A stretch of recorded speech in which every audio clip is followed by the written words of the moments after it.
हम सबको लगता है कि सिर्फ अर्थ पे ही लाइफ है, एलियंस तो हो ही नहीं सकते। पर साइंटिस्ट को एक ऐसा प्लेनेट मिला है जिस पे लाइफ होने के काफ़ी चांसेस हैं। 124 लाइट ईयर्स दूर जेम्स वेब टेलीस्कोप को एक ऐसा प्लेनेट मिला है जहाँ पे ऐसे ऐसे केमिकल्स, ऐसे ऐसे रिसोर्सेज है जो सिर्फ मैनकाइंड ही प्रोड्यूस कर सकती है और कोई नहीं। तो क्या किसी प्लेनेट पे लाइफ हो सकती है? लिविंग बींग्स है क्या कहीं पे, अर्थ के अलावा भी? चलिए आज जानते हैं। ये प्लेनेट है K2-18b। ये प्लेनेट लियो कॉन्स्टेलेशन में है और ये एक रेड डॉर्फ स्टार के अराउंड ऑर्बिट करता है। ये हमसे मास में ऑलमोस्ट 8.6 टाइम्स ज़्यादा बड़ा है और इसका साइज़ हमसे 2.6 टाइम्स ज़्यादा है। यानी कि अगर हम साइज़ के कंपैरिजन में देखें तो सिर्फ 2.6 टाइम्स या 3 टाइम्स अगर हम गिने तो इतना ही बड़ा है। पर इसका मास हमारे अर्थ के मास से ऑलमोस्ट 8.6 टाइम्स ज़्यादा है। इतना बड़ा ये प्लेनेट है, यानी कि इसका मास हमारे अर्थ से कई कई गुना ज़्यादा बड़ा है। और ये एक हाइशियन वर्ल्ड है जिसे हम कहते हैं, यानी कि हम साइंटिस्ट जिसे कहते हैं हाइड्रोजन रिच वर्ल्ड, एक वाटर ओशन वर्ल्ड। और ये प्लैनेट कोई साधारण प्लैनेट नहीं है, ये एक एक्सो प्लैनेट है।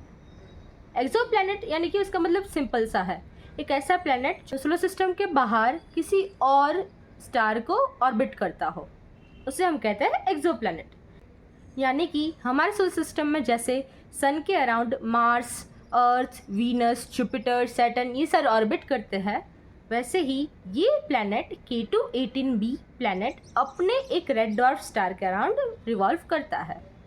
इस स्टार का नाम है K2-18, जिसके अराउंड K2-18b रिवॉल्व करता है। और ये स्टार हमें मिलता है लियो कॉन्स्टेलेशन में, यानी कि हमसे ऑलमोस्ट 124 लाइट ईयर्स दूर।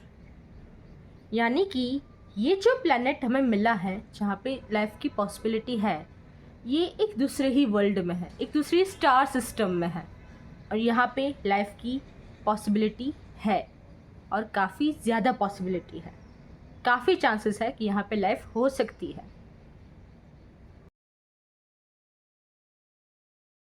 सबसे बड़ी बात, K2-18b ये जो प्लैनेट है ये अपने स्टार के हैबिटेबल जोन में है, यानी कि इसके सरफेस पर वाटर होने के काफ़ी चांसेस हैं। इसीलिए नासा और ESA ने अपना जेम्स वेब टेलीस्कोप यूज़ करके इसका एटमॉस्फेयर स्टडी करने की ट्राई की, यूजिंग अ पावरफुल टेक्निक जिसे हम कहते हैं ट्रांजिट स्पेक्ट्रोस्कोपी। ऐसी कई कई टेक्निक्स है जिसकी वजह से हम ये चीज़ें ढूंढ पाते हैं, वरना स्पेस में तो बहुत दूर हो गए, हम कैसे ढूंढते हैं। बहुत सारी टेक्निक्स है, बहुत सारी ऐसी ऑप्टिक टेक्निक्स है, रेज को यूज़ करके, बाकी चीज़ों को यूज़ करके। इसके बारे में हम आगे बात करेंगे। तो हमें ये पता कैसे चला कि इसके ऊपर लाइफ है या इसकी पॉसिबिलिटी है? जब ये प्लैनेट अपने स्टार के सामने से गुजर रहा था तब जेम्स वेब स्पेस टेलीस्कोप ने इसकी लाइट कैप्चर की और तब आई सबसे बड़ी सरप्राइज। गैसेस जैसे कार्बन डाइऑक्साइड और मीथेन तो मिली ही, लेकिन एक और चीज़ मिली, सबसे ज़्यादा एस्टॉनिशिंग चीज़, डाईमिथाइल सल्फाइड यानी कि DMS। अब DMS का क्या सीन है? अर्थ पर ये गैस सिर्फ एक ही चीज़ से प्रोड्यूस होती है, लाइफ, स्पेसिफिकली मरीन फिटोप्लैंक्टन और माइक्रोस्कोपिक एल्गी। पर होल्ड ऑन, अभी ये 100% नहीं है कि लाइफ मिल ही गई है, एलियन लाइफ किसी और प्लैनेट पे। DMS प्रोड्यूस करने के और भी नॉन बायोलॉजिकल तरीके हो सकते हैं जो कई कई प्लैनेट्स पे होते हैं। और जेम्स वेब टेलीस्कोप का भी डेटा अभी लिमिटेड है, अभी और ऑब्जर्वेशंस चाहिए उसे कंफर्म करने के।